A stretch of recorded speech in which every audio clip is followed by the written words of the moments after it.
The motion which is not simple harmonic is vertical motion, vertical oscillation of spring SHM होता है, simple pendulum का motion SHM होता है, और motion of planet around the sun ये SHM नहीं होगा, ये सर्कुलर मोशन जैसा बनेगा, सी आंसर बन सकता है। और oscillation of liquid column in YouTube ये भी एसएचएम होता है। और vertical oscillation of wooden plunge floating on a liquid, अगर किसी लिक्विड सरफेस पे कोई वुडन प्लंग फ्लोट कर रहा है और इसको अगर मैंने थोड़ा सा दबा के छोड़ दूँ तो इस तरह से ये इस तरह से ऑसिलेट करेगा, तो वो भी क्या होगा, एसएचएम होगा। तो फर्स्ट का आंसर क्या बनेगा, C part. Select wrong statement about simple harmonic motion. The body is uniformly accelerated, नहीं ये गलत है, क्योंकि एसिलेशन यूनिफॉर्म नहीं होता है एसएचएम में। एसएचएम में जो एसिलेशन होता है वो माइनस ओमेगा स्क्वायर एक्स का फंक्शन होता है, मतलब अलग अलग पोजीशन पे एसिलेशन अलग अलग होगा। जब एक्स जीरो होगा तब एसिलेशन जीरो होगा।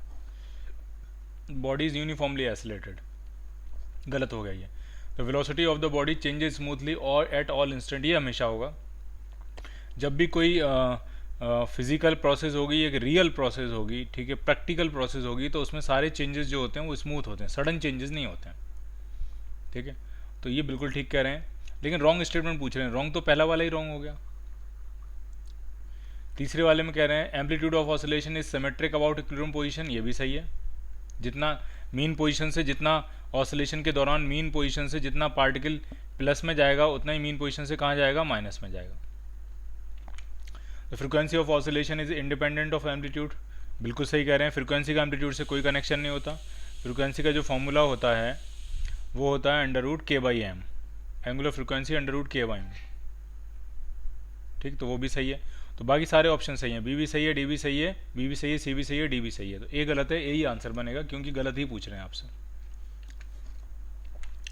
The amplitude and the time period in SHM is 0.5 centimetre and 0.4 second respectively, ठीक है। क्या क्या दिया आपको, एसएचएम का एम्पलीट्यूड दिया है और आपको टाइम पीरियड दिया है, और इनिशियल फेज दिया है कितना, π/2, इनिशियल फेज दिया है आपको π/2। तो जरा देखते हैं क्या क्या बनने वाला है। तो इक्वेशन जो बनेगी एसएचएम की, तो वो होती है y = a sin ωt। General equation ये लेते हैं, बट कह रहे इनिशियल फेज π/2 है तो प्लस π/2 भी कर देते हैं। चलो सारी वैल्यू डालने वाले हैं। y = एम्पलीट्यूड कितना है, तो एम्पलीट्यूड है 0.5 सेंटीमीटर, तो सब में 0.5 ही लिखा है तो उसको मीटर में कन्वर्ट नहीं करते हैं, 0.5 ही रहने देते हैं। साइन ωt, ओमेगा कितना हो जाएगा, तो ओमेगा होगा 2π/t, टाइम कितना दिया 0.4 सेकेंड, प्लस π/2, तो ये आपका आ जाएगा 0.5। साइन π/2 प्लस थीटा होता है कॉस थीटा, तो कॉस 2πt/0.4, तो ये 5πt हो जाएगा। ये आपका आंसर बनेगा। तो आंसर बनेगा आपका डी पार्ट। जब कोई इन्फॉर्मेशन नहीं दी होती तो साइन की इक्वेशन मानते हैं, but π/2 x initial phase difference दिया, इनिशियल फेज दिया है आपको π/2, तो उसमें प्लस π/2 भी हमने कर दिया। Which of the following is a necessary and sufficient condition for SHM. तो नेसेसरी और सफिशिएंट कंडीशन ये है कि F = -kx, ये है एसएचएम की नेसेसरी और सफिशिएंट कंडीशन, कि जो फोर्स होना चाहिए वो मीन पोजीशन से डिस्प्लेसमेंट के अपोजिट और प्रोपोर्शनल होना चाहिए, रीस्टोरिंग फोर्स कहते हैं इसको। तो इसका आंसर बनेगा सी पार्ट।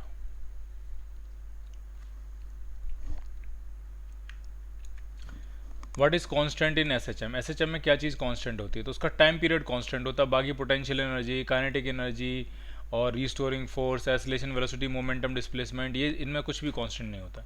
या तो टोटल एनर्जी कांस्टेंट होती है, या पीरियोडिक टाइम या फ्रीक्वेंसी कांस्टेंट होती है। Body is executing SHM with an amplitude of 0.1 meter. Its velocity while passing through the mean position is 3 meter per second. Its frequency पूछ रहे हैं कितनी होगी, ठीक है। तो मीन पोजीशन को जब क्रॉस कर रही होती है तो मैक्सिमम वेलोसिटी होती है, और उसकी वैल्यू होती है a ओमेगा। मैक्सिमम वेलोसिटी कितनी है, 3 मीटर पर सेकेंड। एम्पलीट्यूड कितना दिया है, ये दिया है 0.1, और ओमेगा आप यहाँ से निकाल सकते हो, तो ओमेगा आ जाएगा आपका 30, और ओमेगा होता है 2πf। तो यहाँ से जो फ्रिक्वेंसी आ जाएगी वो 15/π आ जाएगी hertz. So your answer will be B part. The phase at time t of a particle in a simple harmonic motion, phase जो है वो t टाइम पे पार्टिकल का फेज जो है वो क्या बताता है, फेज सब कुछ बताएगा, पोजीशन, मोशन की डायरेक्शन सब कुछ बताएगा आपको। It will tell both the position and direction of motion of the particle at time T. Phase क्या होता है, जब आपने इक्वेशन लिखी y is equal to a sine omega T, या ओमेगा टी प्लस कुछ कांस्टेंट, कुछ भी हो सकता है, π/6, कुछ भी मैंने ऐसे अपने मन से लिख लिया है। तो ये जो पूरा एंगल होता है, ये जो पूरा एंगल है, इस पूरे को कहते हैं फेज। ये पूरा फेज है और यही सब कुछ बताएगा। इसी की वैल्यू चेंज होगी टाइम के साथ और इसी से आपकी पोजीशन, वेलोसिटी, एक्सेलरेशन सब कुछ इसी से क्रिएट होगा। Particle is moving with a constant angular velocity along the circumference of a circle, which of the following statement is true. Particle जब कांस्टेंट एंगुलर वेलोसिटी से घूमे जा रहा है तो पार्टिकल तो यूनिफॉर्म सर्कुलर मोशन कर रहा है, ठीक है। पार्टिकल क्या कर रहा होगा, यूनिफॉर्म सर्कुलर मोशन, ये पार्टिकल हो जाएगा। और उसकी जो शेडो होगी, शेडो किसी भी डायमीटर पे, ये कोई भी इसका डायमीटर है, तो उसकी जो शेडो होगी वो SHM करेगी। पार्टिकल अगर वहाँ है तो यहाँ इसकी शेडो होगी। पार्टिकल अगर ऊपर की तरफ जाएगा तो शेडो उससे ऊपर की तरफ जाएगी। पार्टिकल चलते चलते यहाँ पहुँचेगा तो शेडो भी यहाँ पहुँच जाएगी। पार्टिकल फिर जब इस तरफ आएगा तो शेडो नीचे की तरफ आएगी। तो पार्टिकल तो करेगा uniform circular motion, but shadow करेगी SHM। पार्टिकल के लिए जो रेडियस है वो शेडो के लिए एम्पलीट्यूड होगा। पार्टिकल के लिए जो एंगुलर वेलोसिटी होगी वो शेडो के लिए एंगुलर फ्रीक्वेंसी हो जाएगी। तो projection of the particle on any one of the diameters execute SHM, और projection of the particle on any of the diameter execute SHM। तो आंसर बनेगा सी पार्ट। किसी भी डायमीटर पे, किसी एक डायमीटर पे नहीं, किसी भी डायमीटर पे आप प्रोजेक्शन लोगे तो वो SHM कर रहा होगा।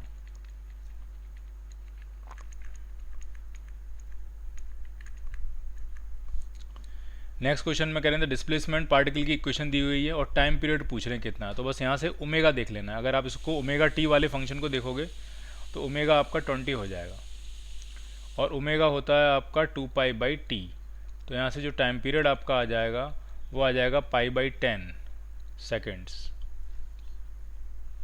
सो your answer will be B part. अगले क्वेश्चन में कह रहे हैं the equation of the simple harmonic motion की इक्वेशन आपको दी हुई है एंड फ्रीक्वेंसी पूछ रहे हैं कितनी होगी। तो बस ये यहाँ से उठाना है, ये ओमेगा से फ्रीक्वेंसी निकाल देंगे। ओमेगा होता है 2πf और वो होता है 3000। तो यहाँ से जो फ्रीक्वेंसी आ जाएगी वो आ जाएगी 3000/2π hertz.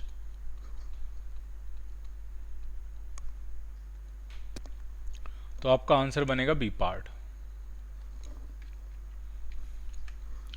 Maximum velocity of a simple harmonic motion represented by y is equal to 3 sine, ये SHM की इक्वेशन है और मैक्सिमम वेलोसिटी पूछ रहे हैं। तो मैक्सिमम वेलोसिटी का जो फॉर्मूला होता है वो a ओमेगा होता है।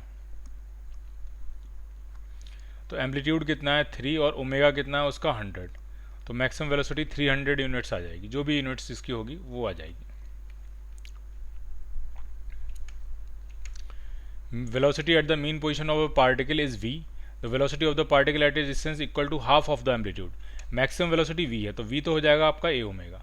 अब कह रहे हैं आधे एम्पलीट्यूड पे वेलोसिटी कितनी होगी। तो आधे एम्पलीट्यूड पे जो वेलोसिटी होगी v डैश नाम रखें अगर उसका, तो फॉर्मूला होता है omega times under root of a² minus x², और x a/2 है, x जो है वो a/2 है। तो omega times under root of a² minus a²/4। तो ये आ जाएगा omega times under root of 3a²/4। तो ये आ जाएगा आपका under root 3/2 times a omega, और a ओमेगा मैक्सिमम वेलोसिटी है। तो आपकी जो आधे एम्पलीट्यूड पे जो वेलोसिटी आ रही है वो आ रही है √3/2 times of maximum velocity. So your answer is C part. Particle executes simple harmonic motion with an amplitude of 4 cm. At a mean position, the velocity of the particle is 10 cm per second. The distance of the particle from the mean position when the speed becomes 5 cm per second. ठीक है, तो amplitude आपको दिया है 4 centimetre और mean position पे velocity होती है a ओमेगा, वो आपको दी है 10 सेंटीमीटर पर second. The distance of the particle from the mean position, जहाँ पे वेलोसिटी 5 सेंटीमीटर पर सेकेंड हो जाए वो आपको निकालना है। तो फॉर्मूला हम लिखाने जा रहे हैं v is equal to omega times under root of a² minus x², सारी वैल्यू डालने जा रहे हैं। तो v कितना कह रहे हैं 5, ओमेगा कितना आ जाएगा, ओमेगा तो ओमेगा आ जाएगा 2.5, 10/4 है ना, 2.5 आ जाएगा ओमेगा। और अंडर रूट ऑफ a कितना है, तो a 4 सेंटीमीटर है तो ये 4 का स्क्वायर हो जाएगा, माइनस x² आपको निकालना है। ठीक, और डिस्प्लेसमेंट, एम्पलीट्यूड, ये सब आपका चल रहा है सेंटीमीटर में और वेलोसिटी चल रही है सेंटीमीटर पर सेकंड में। तो जरा इसको सॉल्व करते हैं कितना आने वाला है। तो 2.5 से कैंसिल करेंगे 2 टाइम्स, दोनों तरफ स्क्वायर कर देते हैं तो ये आ जाएगा 4, ये आ जाएगा 16 माइनस एक्स स्क्वायर, तो एक्स स्क्वायर तो आपका आ गया 12 और एक्स स्क्वायर अगर 12 है तो एक्स आ जाएगा 2√3। तो आपका आंसर बनेगा सी पार्ट, 13 का C part. 14. A body is executing simple harmonic motion with an angular frequency of 2 radian per second. The velocity of the body at 20 mm displacement when the amplitude of motion is 60 mm. ठीक, तो angular frequency आपको दी हुई है, amplitude दिया है 60 millimetre और कह रहे हैं कि 20 मिलीमीटर पे आपको बताना है कि वेलोसिटी क्या हो जाएगी। तो फिर से वही फॉर्मूला फिर से लगा देना है, omega times under root of a square minus x square, और डिस्प्लेसमेंट और एम्पलीट्यूड को मिलीमीटर में ही रखना। तो आपकी जो वेलोसिटी आएगी वो मिलीमीटर पर सेकंड ही आएगी, तो इसमें सारी वैल्यू डालोगे आपको आंसर मिल जाएगा। The displacement of a particle executing SHM is given by, ये इक्वेशन दी है। मैक्सिमम स्पीड पूछ रहे हैं, बहुत ही सिंपल है, मैक्सिमम स्पीड ए ओमेगा होती है। एम्पलीट्यूड अगर आप देखोगे तो 0.25 समझ में आ रहा है और ओमेगा देखोगे तो 200 आ रहा है, तो ये आपका आ जाएगा 50 सेंटीमीटर पर सेकेंड, यूनिट सेंटीमीटर में दिया तो 50 सेंटीमीटर पर सेकेंड आ जाएगी। When a particle executing SHM, there is always a constant ratio between its displacement and acceleration. क्यों? क्योंकि हमारे पास ये इक्वेशन है a is equal to minus omega square x. तो एसेलरेशन और डिस्प्लेसमेंट का रेशियो जो है, अगर उसका मैग्नीट्यूड निकालें हम, एसेलरेशन और डिस्प्लेसमेंट एक दूसरे के अपोजिट होते हैं, तो उनका जो रेशियो अगर हम मैग्नीट्यूड निकालें तो ये ओमेगा स्क्वायर के बराबर हो जाएगा। तो कांस्टेंट रेशियो किस किस के बीच में? एसेलरेशन एंड डिस्प्लेसमेंट के बीच में, B part.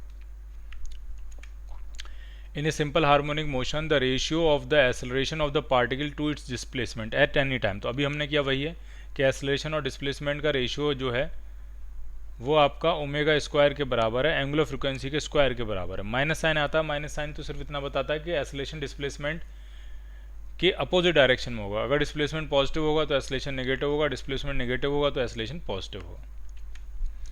If a particle is executing simple harmonic motion then acceleration क्या होगा? तो एसेलरेशन टाइम के साथ लीनियरली वेरी नहीं करेगा, टाइम के साथ साइनसॉइडली वेरी करता है। अगर डिस्प्लेसमेंट की equation A sine omega T है तो वेलोसिटी की equation A omega cos omega T हो जाती है, और एसेलरेशन की equation minus A omega square sine omega T होती है। तो टाइम के साथ अगर आप देखोगे तो साइनसॉइडल फंक्शन है, चाहे डिस्प्लेसमेंट का हो, चाहे वेलोसिटी का हो, चाहे acceleration, force, kinetic energy, potential energy, momentum, ये सब साइनसॉइडली वेरी करते हैं। तो आप ये इसमें जो टिक मारना है तो आप ये कह सकते हो नॉन यूनिफॉर्म है, ठीक है, लेकिन लीनियरली टाइम के साथ तो वेरी नहीं कर रहा है, साइनसॉइडली वेरी कर रहा है टाइम के साथ। What is the maximum acceleration of a particle executing SHM? Maximum acceleration कितना होगा इसका? तो मैक्सिमम एसेलरेशन होता है ओमेगा स्क्वायर एक्स। तो अगर इसकी मैक्सिमम वैल्यू निकालनी होगी तो x की जगह a डाल देंगे, तो ये हो जाएगा मैक्सिमम एसेलरेशन का magnitude, maximum acceleration omega square a। तो ओमेगा कितना? ओमेगा आपका π/2 दिया है, तो π/2 का स्क्वायर, और एम्पलीट्यूड कितना दिया है 2 सेंटीमीटर में, तो acceleration centimetre per second square हो जाएगा। So it is π²/2 centimetre per second square. So your answer is B part.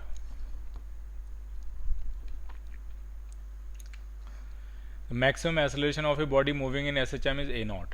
The maximum velocity is v naught. Maximum acceleration कितना होता है? ओमेगा स्क्वायर a, इसका नाम उन्होंने बताया है a naught. मैक्सिमम वेलोसिटी होती है ओमेगा a, इसका नाम उन्होंने बताया v naught.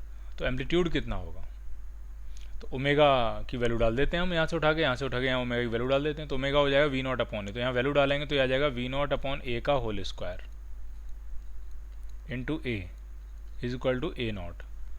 ए के से ए के यहाँ नीचे कैंसिल आउट हो जाएगा, तो ये आ जाएगा v naught square upon a is equal to a naught. तो यहाँ से जो एम्पलीट्यूड आ रहा है वो आपका आ जाएगा v naught square upon a naught.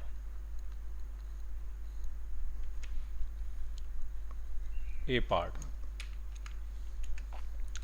A particle executing simple harmonic motion has an amplitude 6 centimetre. Its acceleration at a distance of 2 centimetre from the mean position is 8 centimetre per second square. Maximum speed पूछ रहे हैं कितनी होगी, ठीक। तो amplitude जो दिया है वो आपका दिया है 6 सेंटीमीटर, और मीन पोजीशन से 2 सेंटीमीटर के डिस्प्लेसमेंट पे एसेलेशन दिया। तो हम ये इक्वेशन यूज़ करने जा रहे हैं ओमेगा स्क्वायर एक्स। डायरेक्शन के लिए मैं माइनस लगाते हैं वो मैं नहीं लगा रहा हूँ क्योंकि मुझे सिर्फ वैल्यू से मतलब है। तो एक्सेलरेशन है 8 ओमेगा स्क्वायर और डिस्प्लेसमेंट था 2, डिस्प्लेसमेंट है 2 सेंटीमीटर, तो 2 से कैंसिल करेंगे 4, तो ओमेगा स्क्वायर 4 आ गया, तो ओमेगा 2 आ गया पर सेकेंड, रेडियन पर सेकेंड, सेंटीमीटर सेंटीमीटर कट गया। अब मैक्सिमम स्पीड पूछ रहे हैं, तो मैक्सिमम स्पीड तो ए ओमेगा होती है, और वो हम तुरंत बता सकते हैं। एम्पलीट्यूड कितना दिया 6, ओमेगा कितना है 2, तो कितना आ जाएगा 12 सेंटीमीटर पर सेकेंड जो है वो मैक्सिमम स्पीड आ जाएगी। So your answer will be B part.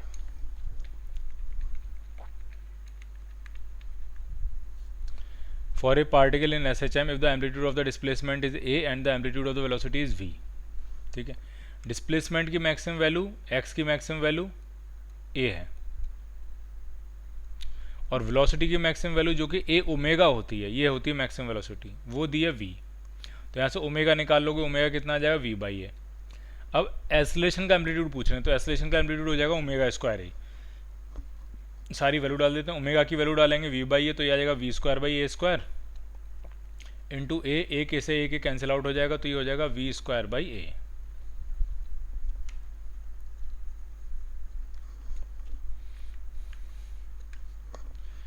The average acceleration of a particle performing SHM over one complete oscillation. Average acceleration, तो एवरेज एक्सेलरेशन जो आपका होता है, एवरेज में लिख देता हूँ, एवरेज एक्सेलरेशन वो होता है चेंज इन वेलोसिटी मतलब final velocity minus initial velocity upon time. अब आप कह रहे हो एक कंप्लीट ऑसिलेशन, तो एक कंप्लीट ऑसिलेशन करने के बाद तो पार्टिकल उसी स्टेट में आ जाएगा जिस स्टेट में शुरू हुआ था, यानी पार्टिकल की इनिशियल और फाइनल वेलोसिटी सेम हो जाएगी, तो उनका जो डिफरेंस आ जाएगा वो कितना हो जाएगा 0। तो एवरेज एक्सेलरेशन एक कंप्लीट ऑसिलेशन में क्या हो जाएगा 0। एवरेज वेलोसिटी भी एक कंप्लीट ऑसिलेशन में 0 हो जाएगी। In simple harmonic motion the particle is, simple harmonic motion में पार्टिकल एस्लेट भी होता है, रिटार्ड भी होता है, फिर एस्लेट होता है, फिर रिटार्ड भी होता है, और एक पोजीशन ऐसी भी होती है जब ना एस्लेट होता है ना रिटार्ड होता है, वो मीन पोजीशन होती है। मीन पोजीशन पे एस्लेशन और रिटार्डेशन दोनों ही 0 होते हैं, तो हम इसको कह सकते हैं अल्टरनेटली एस्लेटेड और रिटार्डेड। कभी स्पीड बढ़ रही होती है, कभी स्पीड कम हो रही होती है। अगले क्वेश्चन में कह रहे हैं the acceleration is ahead of velocity bye A phase angle. ठीक है, तो एक छोटा सा फेज डायग्राम वो आप याद रख सकते हो कि अगर ये डिस्प्लेसमेंट है, डिस्प्लेसमेंट का फेजर है, तो यहाँ ये वेलोसिटी का फेजर है और यहाँ एक्सेलरेशन का फेजर है। तो आप ये कह सकते हो कि वेलोसिटी डिस्प्लेसमेंट से 90 डिग्री आगे, आप ये कह सकते हो एक्सेलरेशन वेलोसिटी से 90 डिग्री आगे, आप ये भी कह सकते हो एक्सेलरेशन डिस्प्लेसमेंट से 180 डिग्री आगे, और आप ये भी कह सकते हो कि एक्सेलरेशन डिस्प्लेसमेंट से 180 डिग्री पीछे, क्योंकि 180 तो 180 होता है। ठीक है, इधर से आप आगे आए, इधर से आए आप एंटी क्लॉकवाइज होके, तो आप बोलोगे एक्सेलरेशन वेलोसिटी से 180 डिग्री आगे। लेकिन अगर कोई नीचे से आया तो वो लेगा एक्सेलरेशन डिस्प्लेसमेंट से 180 डिग्री पीछे। ठीक, तो वेलोसिटी डिस्प्लेसमेंट से 90 डिग्री आगे है, एक्सेलरेशन वेलोसिटी से 90 डिग्री आगे है, और एक्सेलरेशन डिस्प्लेसमेंट से या तो 180 डिग्री आगे है या 180 डिग्री पीछे, दोनों ही बात सही हो जाएंगी। बट यहाँ पूछ रहे हैं एक्सेलरेशन और वेलोसिटी के बारे में, तो एक्सेलरेशन लीड करता है वेलोसिटी को 90 डिग्री से, एक्सेलरेशन लीड कर रहा है, अहेड है वेलोसिटी से, कितना एंगल 90 डिग्री। B part.